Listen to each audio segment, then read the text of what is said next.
ಅಬ್ಬೋ, ಏನೋ ಇವಳು ಇಷ್ಟೊಂದು ಭಾರ ಇದ್ದಾಳೆ. ಹೂನೋ, ಹುಡುಗಿ ಗುಂಡಿಗಿದ್ದಾಳೆ, ಅದಕ್ಕೆ ಭಾರ ಅಂತ ಅನಿಸ್ತಾ ಇದ್ದಾಳೆ. ನಾವ್ ಎಷ್ಟು ಜನ ಹುಡುಗಿರನ್ನ ಕಿಡ್ನಾಪ್ ಮಾಡಿದೀವಿ, ಆದ್ರೆ ಇವಳು ಸ್ವಲ್ಪ ಭಾರ ಜಾಸ್ತಿನೇ. ಸಾಕು ಮಾತು, ನಡಿಯೋ. ನಮ್ಮ ಬಾಸು ಒಳಗಡೆ ಕಾಯ್ತಾ ಇರ್ತಾರೆ. ಹೂನೋ, ನೋಡೋ, ಬಾಸ್ ಅಲ್ಲಿ ನಿಂತ್ಕೊಂಡು ನೋಡ್ತಾ ಇದಾರೆ. ಅಯ್ಯೋ ಹೌದಲ್ವೇನೋ, ಇಲ್ಲಿ ನಿಂತ್ಕೊಂಡು ಏನ್ ಮಾತಾಡ್ತಿದ್ದೀರಾ ಅಂತ ಆಮೇಲೆ ನಮಗೆ ಕ್ಲಾಸ್ ತಗೋತಾರೆ ಅಷ್ಟೇ. ನಡಿ ಮೊದ್ಲು ಹೋಗೋಣ. ನಡಿಯೋ ಬೇಗ, ಎಷ್ಟೊತ್ತು ನಿಧಾನಕ್ಕೆ ಹೋಗ್ತೀಯಪ್ಪ. ಇರೋ, ಹೋಗ್ತಾ ಇದ್ದೀನಲ್ಲ. ಏನ್ರೋ ಅದು ನಿಮ್ಮಿಬ್ರದ್ದು ಮಾತು ಅಲ್ಲಿ? ಅವಾಗ್ಲಿಂದ ಕಾಯ್ತಾ ಇದ್ದೀನಿ ನಾನು. ಒಂದ್ ಹುಡುಗಿನ ಕರ್ಕೊಂಬರಕ್ ಇಷ್ಟೊತ್ತ ನಿಮ್ಗೆ? ಅದು ಬಾಸ್, ಸ್ವಲ್ಪ ತಡ ಆಗೋಯ್ತು, ಕ್ಷಮಿಸಿ. ಕೊಲೆ ಆಗೋಗ್ತೀರಾ ನನ್ ಮಕ್ಳ? ಇದೇ ಕೊನೆ ಸರಿ. ಇನ್ನೊಂದ್ಸರಿ ಹೀಗೆಲ್ಲ ಆದ್ರೆ ನನ್ ಕೋಪ ಗೊತ್ತಲ್ಲ ನಿಮ್ಗೆ. ಒಬ್ರು ಉಳಿಯೋದಿಲ್ಲ ಇಲ್ಲಿ. ಇಲ್ಲ ಬಾಸ್, ಇಲ್ಲ, ಇನ್ನೊಂದ್ಸರಿ ಹೀಗಾಗೋದಿಲ್ಲ. ಅಲ್ಲಿ ಮಲಗಿಸಿ ಈ ಹುಡುಗಿನ. ನೀವು ಈ ಹುಡುಗಿನ ಕರ್ಕೊಂಬರೋದು ಯಾರು ನೋಡಿಲ್ಲ ತಾನೇ? ಇಲ್ಲ ಬಾಸ್, ಯಾರು ನೋಡ್ಲಿಲ್ಲ. ಸ್ವಲ್ಪ ದೂರದಲ್ಲಿ ಒಂದ್ ಬಸ್ ನಿಂತಿತ್ತು, ಆ ಬಸ್ಸಲ್ಲಿ ಈ ಹುಡುಗಿ ಇದ್ಲು ಅನ್ಸುತ್ತೆ. ಈ ಹುಡುಗಿ ಹಾಗೆ ಸ್ವಲ್ಪ ದೂರ ನಡ್ಕೊ ಬಂದಿದ್ಲು, ಸುತ್ತಮುತ್ತ ಯಾರು ಇರ್ಲಿಲ್ಲ. ಹಂಗಾಗಿ ನಾವಿಬ್ರು ಈ ಹುಡುಗಿನ ಕಿಡ್ನಾಪ್ ಮಾಡ್ಕೊ ಬಂದ್ವಿ. ಹೌದಾ? ಈ ಹುಡುಗಿ ಕಡೆಯವ್ರು ಯಾರು ಇರ್ಲಿಲ್ವಾ? ಗೊತ್ತಿಲ್ಲ ಬಾಸ್, ಈ ಹುಡುಗಿ ಜೊತೆ ಯಾರಿದ್ರು ಅಂತ. ಆದ್ರೆ ನಾವು ನೋಡಿದಾಗ ಈ ಹುಡುಗಿ ಒಂದೇ ಇತ್ತು. ಸರಿ, ನಾಳೆ ಎಲ್ಲ ನಾಡಿದ್ದು ಈ ಹುಡುಗಿನ ದುಬಾಯಿ ಕಳಿಸ್ಬೇಕಾಗುತ್ತೆ. ಅದಕ್ಕೆಲ್ಲ ವ್ಯವಸ್ಥೆ ಮಾಡಿ. ಸರಿ ಬಾಸ್, ಆಯ್ತು. ಆದಷ್ಟು ಬೇಗ ಈ ಕೆಲಸ ಆಗ್ಬೇಕು. ಯಾಕಂದ್ರೆ ಈ ಹುಡುಗಿ ಕಡೆಯವರು ಪೊಲೀಸ್ ಅಂತ ಕಂಪ್ಲೇಂಟ್ ಕೊಟ್ರೆ ನಮ್ ಕೆಲಸ ಎಲ್ಲ ಹಾಳಾಗೋ ಸಾಧ್ಯತೆ ಇದೆ.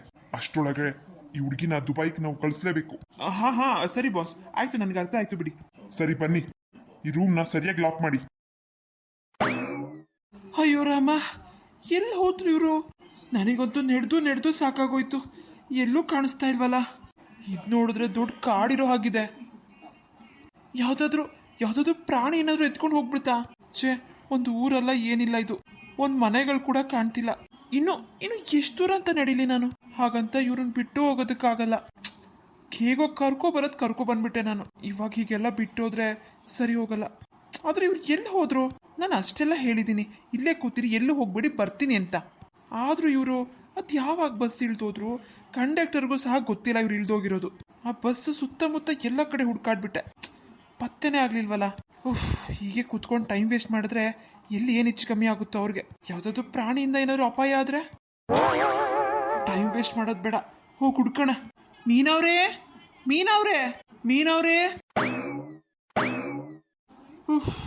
ಹುಡುಕ್ತಾ ಕತ್ಲೆ ಆಗೋಯ್ತು. ಯಾವ ಕಡೆ ಹೋಗ್ಬೇಕು ನಾನು? ಈ ಕತ್ಲಲ್ಲಿ ಹೇಗೆ ಹುಡುಕ್ಲಿ? ದಾರಿ ಕೂಡ ಕಾಣಿಸೋದಿಲ್ಲ ಅಲ್ಲ. ನನಗೆ ಇಷ್ಟೊಂದು ಭಯ ಆಗ್ತಿದೆ. ಸುತ್ತಮುತ್ತ ಎಲ್ಲ ಕಡೆ ಕತ್ಲು. ಅಂಥದ್ರಲ್ಲಿ ಹೆಣ್ಣು ಹುಡುಗಿ, ಅವ್ರಿಗೆ ಎಷ್ಟು ಭಯ ಆಗ್ತಿರ್ಬೇಕು. ಯಾವ ಪರಿಸ್ಥಿತಿಲಿ ಇದಾರೋ ಅವರು. ಒಳ್ಳೆ ಕತೆ ಆಗೋಯ್ತಲ್ಲ. ಎಲ್ಲ ನನ್ನಿಂದಾನೆ. ಯಾಕೆ ಬೇಕಿತ್ತಿದೆಲ್ಲ ನನಗೆ? ಇವ್ರನ್ನ ಕಾಪಾಡಕ್ ಹೋಗಿ ನಾನು ಸಿಕ್ಕಾಕೊಳ್ಳಂಗಾಯ್ತು. ಅವತ್ತೇ ಎಲ್ಲರ ಮುಂದೆ ಎಲ್ಲ ವಿಷಯನೂ ಹೇಳ್ಬಿಟ್ಟಿದ್ರೆ ಚೆನ್ನಾಗಿರ್ತಾ ಇತ್ತು. ಇವ್ರಿಗೋಸ್ಕರ ಇವ್ರ ಜೊತೆ ಸೇರ್ಕೊಂಡು ನಾನು ಅವ್ರಿಗೆ ಸುಳ್ಳು ಹೇಳಿ ಸುಳ್ಮೇಲೊಂದು ಸುಳ್ಳಿನ ಸರಮಲೆನೇ ಆಗೋಯ್ತು. ಅದಕ್ಕೆ ಅಲ್ವಾ ಈ ಪರಿಸ್ಥಿತಿ ಬಂದಿದ್ದು. ಮೀನವ್ರೇ, ಎಲ್ಲಿದ್ದೀರಾ ನೀವು? ಕೆಂಚಮ್ಮ, ಏನಾದ್ರೂ ವಿಷಯ ಗೊತ್ತಾಯ್ತೇನೆ? ನನ್ನ ಮಗಳು ಇಲ್ಲಿದ್ದಾಳೆ ಅಂತ ಗೊತ್ತಾಯ್ತಾ? ಅದು ಇಲ್ಲ ಕಣೆ ಮುನಿಯಮ್ಮ, ಪೊಲೀಸರು ಹುಡುಕ್ತಾವ್ರಂತೆ. ಚಿಕ್ಕಣ್ಣ ಕಂಪ್ಲೇಂಟ್ ಕೊಟ್ಟು ಬಂದವನಲ್ಲ, ಕಂಪ್ಲೇಂಟ್ ಕೊಟ್ಟ ತಕ್ಷಣ ಸಿಕ್ಬಿಡ್ತಾರ? ಒಂದ್ 2-3 ದಿನ ಆಗ್ತದೆ. ಇರು ಕಾಯನ, ಏನ್ ಮಾಡಕ್ಕಾಗ್ತದೆ? ಏನು, ಇನ್ನು 2-3 ದಿನನ? ಅಲ್ಲ ಕಣೆ ಕೆಂಚಮ್ಮ, ನನ್ನ ಮಗಳು ಹೋಗಿ 2 ದಿನ ಆಯ್ತಿಲ್ಲ.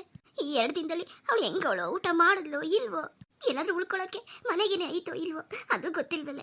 ವಯಸ್ಸಿಗೆ ಬಂದಿರೋ ಹುಡುಗಿ ಮನೆ ಬಿಟ್ಟು 2 ದಿನ ಆಯ್ತು ಅಂದ್ರೆ ಏನೇ ಕೆಂಚಮ್ಮ? ಮುನಿಯಮ್ಮ, ಸಮಾಧಾನ ಮಾಡ್ಕೊಳೆ. ನಿನ್ ನೋವೇನು ಅಂತ ನನಗೆ ಅರ್ಥ ಆಗ್ತೈತೆ. ಅದು ಏನ್ ಮಾಡೋದು ಹೇಳು? ಎಲ್ಲಿ ಅಂತ ಹುಡುಕದು? ಚಿಕ್ಕಣ್ಣನ್ನು ಕೆಲ್ಸಕ್ಕೆ ರಜಾ ಹಾಕಿ ಅವನು ಅಲ್ಲಿ ಇಲ್ಲಿ ಗೊತ್ತಿರೋ ಕಡೆ ಎಲ್ಲ ವಿಚಾರಿಸ್ತಾವನೆ. ಆದಷ್ಟು ಬೇಗ ನಮ್ಮ ಮೀನ ನಮಗೆ ಸಿಗ್ತಾಳೆ. ಯೋಚನೆ ಮಾಡ್ಬೇಡ ಕಣೆ. ನೀನ್ ಹಿಂಗೆ ಅಳ್ತಾ ಕೂತಿರೋದು ನನ್ ಕೆಲ್ ನೋಡಕ್ ಆಗ್ತಿಲ್ಲ ಕಣೆ. ಮೀನಾ ಮಗಳ, ಎಲ್ಲಿ ಹೋಗ್ಬಿಟ್ಟೆ? ಯಾಕೆ ಹೆಂಗ್ ಮಾಡ್ಬಿಟ್ಟೆ ನೀನು? ಹೆತ್ತ ತಾಯಿ ನೆನಪಾಗ್ಲಿಲ್ವಾ ಈ ರೀತಿ ಮಾಡಕ್ಕಿಂತ ಮುಂಚೆಗೆ? ಅಯ್ಯೋ, ನಾನು ಯಾಕಾದ್ರೂ ಇಲ್ಲಿ ಕಳ್ಸೋದು ಅನ್ನಂಗೆ ಆಗ್ಬಿಟ್ಟಿದೆ ನನಗೆ. ಹೆಂಗೋ ಮರ್ಯಾದಿಂದ ನನ್ನ ಜೊತೆಲಿ ಇದ್ಲು ಹಳ್ಳಿಲಿ. ಏನೋ ಅವಳಿಗೊಂದು ಚೆನ್ನಾಗಿರೋ ಭವಿಷ್ಯ ಸಿಗ್ಲಿ ಅಂತ ಆಸೆ ಪಟ್ಟು ಕಳಿಸ್ದೆ. ಆದ್ರೆ ಈಗ ನನ್ನ ಮಗಳೇ ನನ್ನ ಪಾಲಿಗೆ ಇಲ್ದಂಗೆ ಆಗೋದು. ಈ ಮುನಿಯಮ್ಮ, ಸುಮ್ಮನಿರೆ, ಸಮಾಧಾನ ಮಾಡ್ಕೊಳೆ. ನೀನತ್ರ ನನ್ಗೂ ಅಳು ಬಂದ್ಬಿಡ್ತದ ನೋಡು. ನಿನ್ ಮಗಳು ಮೀನಾ ನಮ್ಮ ಮನೇಲಿ 1 ವರ್ಷದಿಂದ ಅವಳೆ.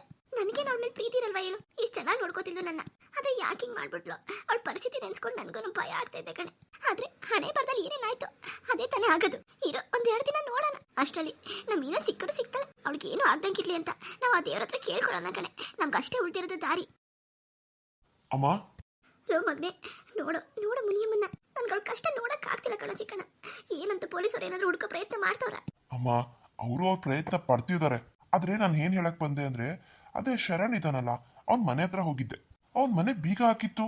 ಆಮೇಲೆ ಅಕ್ಕಪಕ್ಕದವ್ರನ್ನ ವಿಚಾರಿಸ್ದೆ. ಅವನು 2 ದಿನದಿಂದ ಮನೇಲಿಲ್ವಂತೆ. ಮನೆಗ್ ಬಂದೇ ಇಲ್ಲ 2 ದಿನದಿಂದ ಅಂತ ಹೇಳಿದ್ರು. ಅದು ಅಲ್ದೆ ಫೋನ್ ಸ್ವಿಚ್ ಆಫ್ ಬೇರೆ ಆಗಿದೆ ಒಂದು.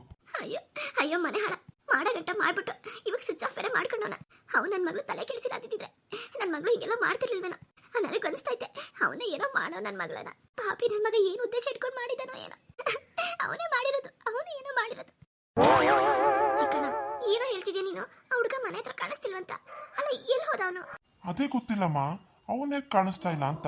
ನಾನು ಅವನ್ಗೆ ಮದ್ವೆ ದಿನದಿಂದನೂ ಕಾಲ್ ಮಾಡ್ತಾನೆ ಇದ್ದೀನಿ. ಆದ್ರೆ ಅವನ್ ಫೋನು ನಾಟ್ ರೀಚಬಲ್ ಬರ್ತಾ ಇತ್ತು. ಇವಾಗ ನೋಡ್ರಿ ಸ್ವಿಚ್ ಆಫ್ ಅಂತ ಬರ್ತಿದೆ. ಅಲ್ಲ, ಮದ್ವೆ ಅಂತ ಹೇಳಿದ್ಮೇಲೆ ಅವನಾದ್ರೂ ಫೋನ್ ಮಾಡ್ಬೇಕಿತ್ತು, ಇಲ್ಲಾಂದ್ರೆ ಮನೆಗಾದ್ರೂ ಹುಡ್ಕೊಂಡ್ ಬರ್ಬೇಕಿತ್ತು. ಅವನು ಎರಡೂ ಮಾಡಿಲ್ಲ, ಮತ್ತೆ ಮನೇಲಿ ಬೇರೆ ಇಲ್ಲ. ಇವನ್ ಕೂಡ ಎಲ್ಲಿ ಹೋದ? ಈ ಕಡೆ ಮೀನಾ ಇಲ್ಲ, ಈ ಕಡೆ ಇವನಿಲ್ಲ. ನನಗೆ ಅನ್ಸುತ್ತೆ ಅಮ್ಮ, ಇಬ್ರು ಜೊತೆಲೆ ಹೋಗಿದಾರ ಅಂತ. ಜೊತೆಲಿ ಇದೇನೋ ಚಿಕ್ಕಣ್ಣ ಹಿಂಗಂತಿದ್ಯಾ? ಇಬ್ರು ಇಷ್ಟಪಡ್ತಿರೋದ್ ಕಲ್ವೇನೋ. ಇಬ್ರು ಮದ್ವೆ ಮಾಡ್ಬೇಕು ಅಂತ ಅನ್ಕೊಂಡಿದ್ ನಾವು. ಮದ್ವೆ ಒಪ್ಕೊಂಡ್ಮೇಲೆ ಉಡಾಗ ಅಂತದೇನಿತ್ತು ಅವ್ರಿಗೆ? ಇಲ್ಲ ಕಣಪ್ಪ ಚಿಕ್ಕಣ್ಣ, ನನ್ ಮಗಳನ್ನ ಏನೋ ಒಂದ್ ಗತಿ ಮಾಡ್ಬಿಟ್ಟವನು. ಅದಕ್ಕೆ ಅವನು ತಲೆ ಮರ್ಸ್ಕೊಂಡವನೆ, ನನಗ್ ಗೊತ್ತು. ಆಂಟಿ, ನೀವು ಸಮಾಧಾನ ಮಾಡ್ಕೊಳ್ಳಿ. ಮೀನಂಗೆ ಏನೂ ಆಗಿರೋದಿಲ್ಲ. ಅದೇನು ಅಂತ ನಾನ್ ವಿಚಾರಿಸ್ತೀನಿ. ಅವನ ಮೇಲೂ ಒಂದು ಕಂಪ್ಲೇಂಟ್ ಕೊಟ್ಟಿರ್ತೀನಿ ನಾನು. ಚಿಕ್ಕಣ್ಣ, ಹುಡುಗ ಆದಷ್ಟು ಬೇಗ ಹೋಗಿ ಕಂಪ್ಲೇಂಟ್ ಕೊಟ್ಟು ಬಾರ. ನನ್ಗೆ ಯಾಕೋ ಗಾಬರಿ ಆಗ್ತೈತೆ. ನೀರಮ್ಮ, ಈಗಲೇ ಹೊರಟೆ ನಾನು. ಹೋಗ್ಬಿಟ್ಟು ಆ ಶರಣ್ ಮೇಲೆ ಒಂದು ಕಂಪ್ಲೇಂಟ್ ಕೊಟ್ಟು ಬರ್ತೀನಿ. ಮೊಬೈಲಲ್ಲಿ ಹೇಗೋ ಒಂದು ಫೋಟೋ ಇದೆ, ಸಾಕು ನನಗೆ ಆ ಫೋಟೋ. ಹೋಗ್ಬಿಟ್ಟು ಒಂದು ಕಂಪ್ಲೇಂಟ್ ಕೊಟ್ಟು ಬರ್ತೀನಿ. ಹೂನಪ್ಪ, ಹುಡುಗ ಬೇಗ ಕೊಟ್ಟು ಬಾ. ನನ್ಗೆ ಯಾಕೋ ಭಯ ಆಗ್ತೈತೆ. ಈ ಮುನ್ಯಮ್ಮನ್ ಗೋಳ್ ಕೇಳಕ್ ಆಗ್ತಿಲ್ಲ ಪಾಪ ನಂಗೆ. ಸರಿನಮ್ಮ, ಆಯ್ತು. ಸಮಾಧಾನ ಮಾಡ್ಕೊಳ್ಳಿ. ಏನ್ ಮಾಡೋದು, ಪರಿಸ್ಥಿತಿ ಕೆಟ್ಟಾಗ ಎಲ್ಲಾನು ಅನುಭವಿಸ್ಬೇಕಾಗುತ್ತೆ. ಮುನಿಯಮ್ಮ, ಏನಾಗಲ್ಲ, ಸುಮ್ಮನಿರೆ. ಸಿಗ್ತಾಳೆ ನಿನ್ ಮಗಳು. ನಮ್ಮ ಮೀನಿಗೆ ಏನೂ ಆಗಲ್ಲ. ಆ ಮನೆ ಹಾಳ ಶರಣು. ಅವನೇನಾದ್ರೂ ನಮ್ಮ ಮೀನಿಗೆ ಹೆಚ್ಚು ಕಮ್ಮಿ ಮಾಡಿದ್ರೆ ಅದನ್ನ ಮಗ ಹಾಳಾಗೋಗ್ತಾನೆ. ನೀನ್ ಯೋಚನೆ ಮಾಡ್ಬೇಡ.